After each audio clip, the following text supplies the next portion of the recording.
Member साहब 25 अरकान assembly Khyber Pakhtunkhwa के आपने हलफ क्यों रुकवाया है, जबकि आपको पेशावर हाई कोर्ट ने इस चीज़ का हुक्म भी दिया था कि इजलास भी बुलाएं और अब आप खैर सुप्रीम कोर्ट भी चले गए। तो सूबे के हालात ऑलरेडी इतने ज़्यादा ख़राब हैं और आपको पता है ये अभी इजलास के अंदर बाकायदा पता भी चला कि एक बार फिर KPK जो है वो निशाने के ऊपर है। तो सूबे के ख़राब हालात करने में आप भी तो पूरे ज़िम्मेदार हैं ना सर? देखिए, इस तरह है, मैं आपको एक बात बताऊं। जो कोर्ट ने डिसीजन लिया है, कोर्ट ने बेसिकली क्या किया, उन्होंने जो इलेक्शन कमीशन है उसका डिसीजन आप होल्ड किया है।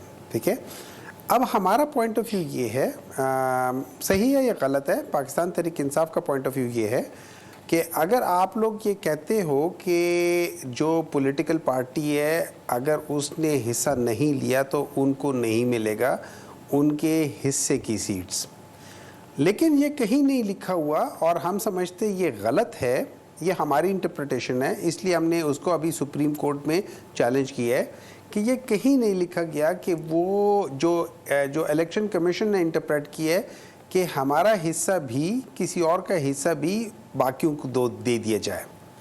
उसकी एक वजह यह है कि प्रोपोर्शनैलिटी के लिहाज से आप ये नहीं कर सकते कि मेरा प्रोपोर्शन जिन्होंने इलेक्शन लड़ा है उनका प्रोपोर्शन 0.75 हो और उनको सीट मिल जाए 1, मतलब उनसे ज़्यादा मिल जाए। तो जितने इनके total number of elected people हैं, रिजर्व सीट्स उससे ज़्यादा हैं। ये मेरे लिहाज से और ये हमारे लिहाज से गलत है, इस वजह से हम सुप्रीम कोर्ट में चैलेंज करने गए हैं। रही बात कि हम लोगों ने बुलाया नहीं है, तो देखिए ऐसा होता है कि जो सेशन होता है उसको बुलाने के 2 तरीके, या गवर्नमेंट के पास कोई ऐसा काम होता है कि जिसके लिए वो बुलाते होते हैं, कोई एजेंडा होता है, कोई काम होता है जिसके लिए वो सेशन बुलाया जाता है, या फिर जो लोग हैं, मेंबर्स हैं, वो अपने तौर पर 25% ऑफ द मेंबर्स वो एक रिक्विजिशन करते हुए आ जाते हैं। अब अनफॉर्चुनेटली इनके नंबर हैं नहीं उतने, अब रह जाती है गवर्नमेंट का कोई काम नहीं है तो वो बुला नहीं रही। अब सुप्रीम कोर्ट ने ये बात आपकी समझ आ गई। मेरा क्वेश्चन कुछ और है सर, मैं आपसे उसका जवाब ले लेता हूं। साथ ही सुन लेना, इम्पैक्ट क्या गया? हमारी फेडरेशन की इलामत है ना वाने बाला सेनेट, उसमें KPK की नुमाइंदगी नहीं, यानी बाकायदा सुबह अपनी पूरी, मैं बताता हूँ महरूमी का जिक्र कर रहा है ना। मैं बताता हूँ देखिए इसमें कोई शक नहीं है कि इम्पैक्ट गया है कि इलेक्शन डिले हो गए हैं।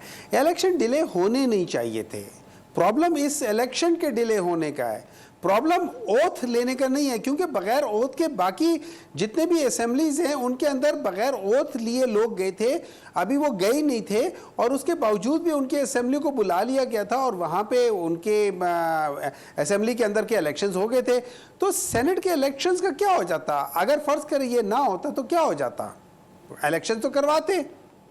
तो इसका इन्होंने जो इलेक्शन कमीशन ने जो इलेक्शन नहीं कराया, ये याद रखिए ये वही इलेक्शन कमीशन है जिसने आज से ठीक 1 साल पहले इन्हीं दिनों में जो 2 कॉन्स्टिट्यूशनल इलेक्शंस होने थे उन्होंने वो भी नहीं होने दिए थे। ठीक है, ये वही इलेक्शन कमीशन है जिन्होंने 3 महीने पाकिस्तान तहरीक इंसाफ के जो इंट्रा पार्टी इलेक्शंस है उनके ऊपर फैसला महफूज रखा और सिर्फ 10 दिन पहले सुनाया ताकि पाकिस्तान तहरीक इंसाफ के पास टाइम ही ना रहे रेक्टिफाई करने के। ठीक है, ये वही इलेक्शन कमीशन है जिसने 8 फरवरी वाले सारे डिसीजंस को चेंज कर दिया। ये वही इलेक्शन कमीशन है कि जिसने फॉर्म 49 के बाद अभी दोबारा वो रिकाउंटिंग कर रहे हैं, हालांकि वो इनके इख्तियार से हट जाता है। ठीक है, मैं शायद रहमानी साहब की पार्टी की जिम्मेदारी बहुत बढ़ गई ना सर, कर सकते।